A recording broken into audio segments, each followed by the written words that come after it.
Santmat channel को subscribe करें, साथ ही घंटी को दबाकर ऑल नोटिफिकेशन सेलेक्ट करें। आप सभी से आग्रह है कि सत्संग को पूरा अंतिम तक देखें। संत सद्गुरु महर्षि में ही परमहंस जी महाराज का प्रवचन बहुत ही प्रभावशाली होता है एवं सार बातों का प्रवचन होता है। आप लोग गुरु महाराज के प्रवचन को मन से सुने एवं अंतिम तक सुने एवं सत्संग का लाभ उठावें। मुझे उम्मीद है गुरु महाराज का प्रवचन सुनते सुनते आप लोगों में भक्ति भाव बहुत प्रबल होगा एवं बहुत लाभ होगा। श्री सद्गुरु महाराज की जय। महर्षि में ही सत्संग सुधा सागर, प्रवचन नंबर 6। संत सद्गुरु महर्षि में ही परमहंस जी महाराज का यह प्रवचन श्री रामचंद्र जी अस्थाना के निवास पर ग्राम तारवा, पोस्ट शाहगंज, उत्तर प्रदेश में दिनांक 18/1/1951 ईस्वी के सत्संग में हुआ था। ईश्वर इंद्रिय ज्ञान से परे, बंदो गुरुपद कंज, कृपा सिंधु नर रूप हरि, महामोहतम पुंज, जासु वचन रवि कर निकर। प्यारे धर्म प्रेमी महाशयो, प्रभु की प्राप्ति के लिए उनकी भक्ति करनी आवश्यक है। भक्ति मार्ग में 3 बातों का होना आवश्यक है: स्तुति, प्रार्थना और उपासना। स्तुति से परमात्मा की प्रभुता जानने में आती है। राम कृपा बिनु सुनो खगराई, जान न जाई राम प्रभुताई, जाने बिनु न होई परतीति, बिनु परतीति होई नहीं प्रीति, प्रीति बिना नहीं भगति दृढ़ाई, जिम खगेश जल के चिकनाई। ईश्वर स्तुति के पद्यों में परमेश्वर की जो स्तुति की जाती है, उससे उसकी महानता जानने में आती है। इससे उसमें श्रद्धा तथा प्रेम उत्पन्न होता है। वह परमात्मा व्यक्त है, इंद्रियों के ज्ञान से परे है और व्यक्त परमात्मा की तुलना में व्यक्त संत होते हैं। वे इंद्रियों से जानने योग्य होते हैं। गोस्वामी तुलसीदास जी ने कहा है, संत भगवंत यंतर निरंतर नहीं, किमपि विमति विमल कह दास तुलसी। इसलिए इस स्तुति के बाद संत स्तुति करते हैं। इसके बिना अध्यात्म पथ कुछ भी जानने में नहीं आता।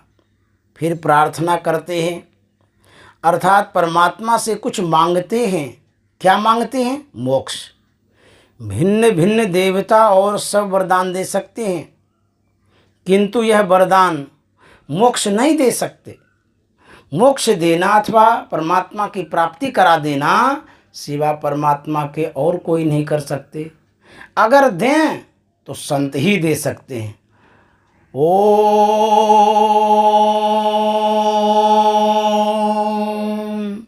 सयोजत उरुगायस्य ज्योतिं मृदा गृडन्तं निमितेन गावः, परिणशंकृणुते तिग्मशृङ्गो दिवा हरिर्ददृशे नक्तमृज्रः।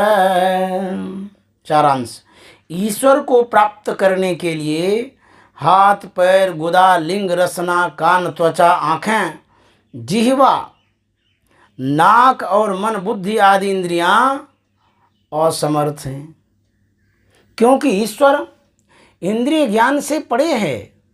मैं इस शरीर में रहकर भी इंद्रियों से भिन्न हूँ। अगर यह बात कोई नहीं जानता है तो उसे यह जानना चाहिए कि इंद्रियों में चेतन धार है, क्योंकि जागृत अवस्था में चेतन धार इंद्रियों में रहती है, तभी इंद्रियां काम करती हैं। जब स्वप्नावस्था में चेतन धार सिमट जाती है तो इंद्रियां कुछ नहीं कर पाती, निश्चेष्ट हो जाती हैं। इंद्रियां तो यंत्र हैं, प्रत्येक इंद्रिय का अपना अपना काम है। उसी प्रकार सब इंद्रियों को छोड़कर निज अपना काम क्या है? सब इंद्रियों को छोड़ने पर अपना निज काम परमात्मा की प्रत्यक्षता है। इसलिए अपने को शरीर और इंद्रियों से छुड़ाओ। जिस कर्म के द्वारा शरीर और इंद्रियों से छूट कर रहोगे वह साधन करो। जब तक यह ज्ञान नहीं होता तब तक लोग भूले रहते हैं, परमात्मा की प्रत्यक्षता नहीं होती। द्विभुजी, चौभुजी, अष्टभुजी आदि का दर्शन करना परमात्मा का दर्शन नहीं है। जिसने उस रूप को धारण किया है उसको पहचानो। श्री कृष्ण को उसके समकालीन बहुत से लोगों ने देखा था, किंतु उनके स्वरूप को अधिकारी जन ही देखते थे।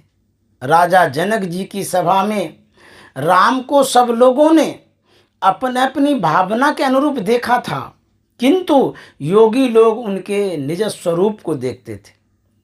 जिनकी रही भावना जैसी प्रभु मूरत देखहि तिन तैसी।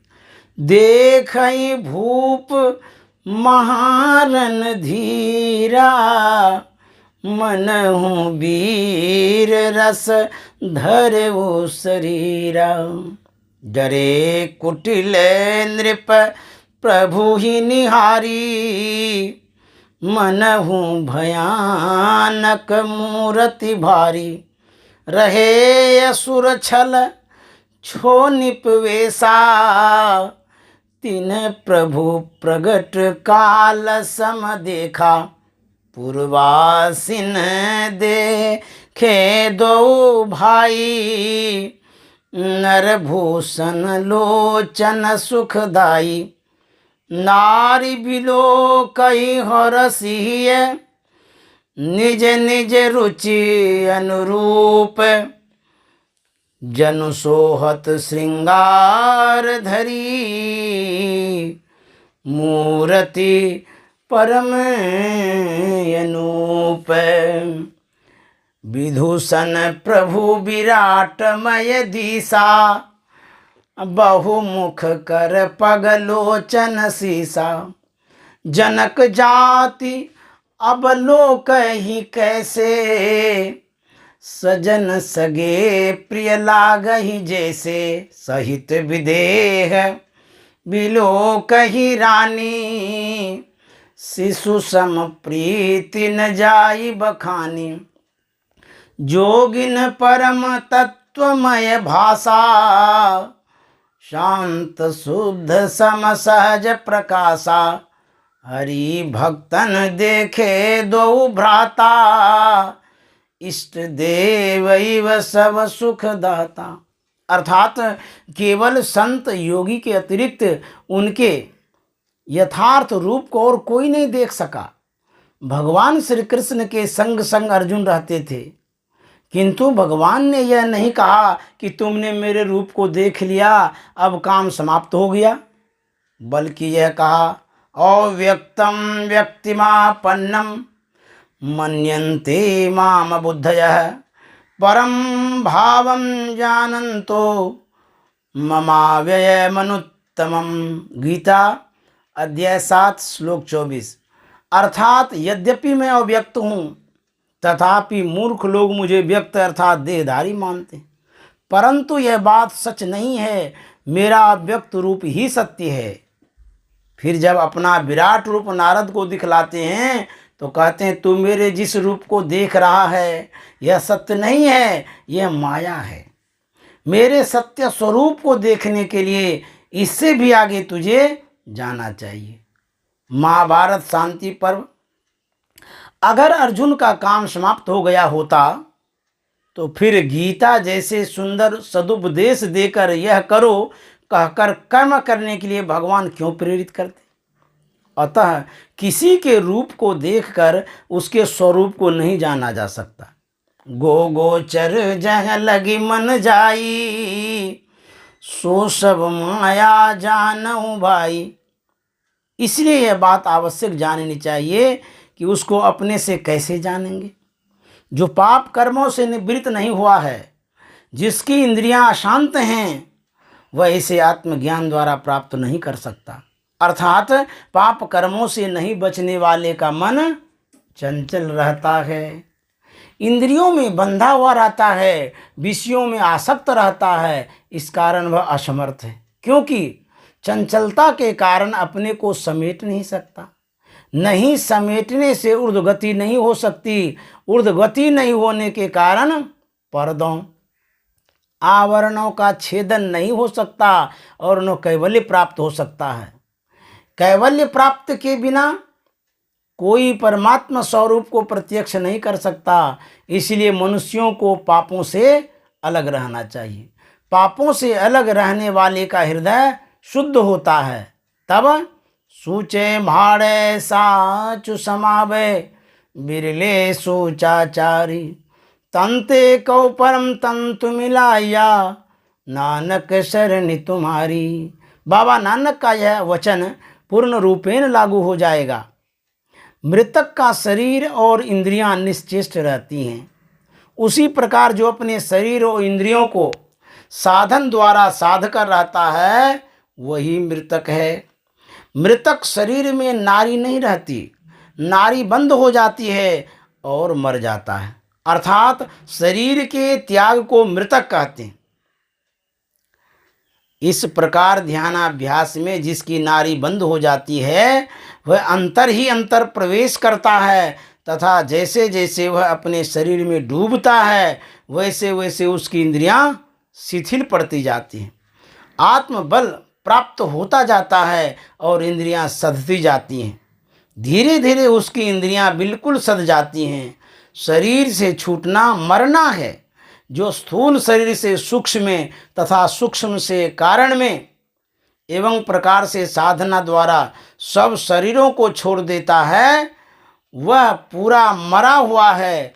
जो इंद्रियों के वेगों का दमन कर सकता है, वह शरीर में रहते हुए भी मृतक है। वही परमात्मा को प्राप्त कर सकेगा। श्री सद्गुरु महाराज की जय।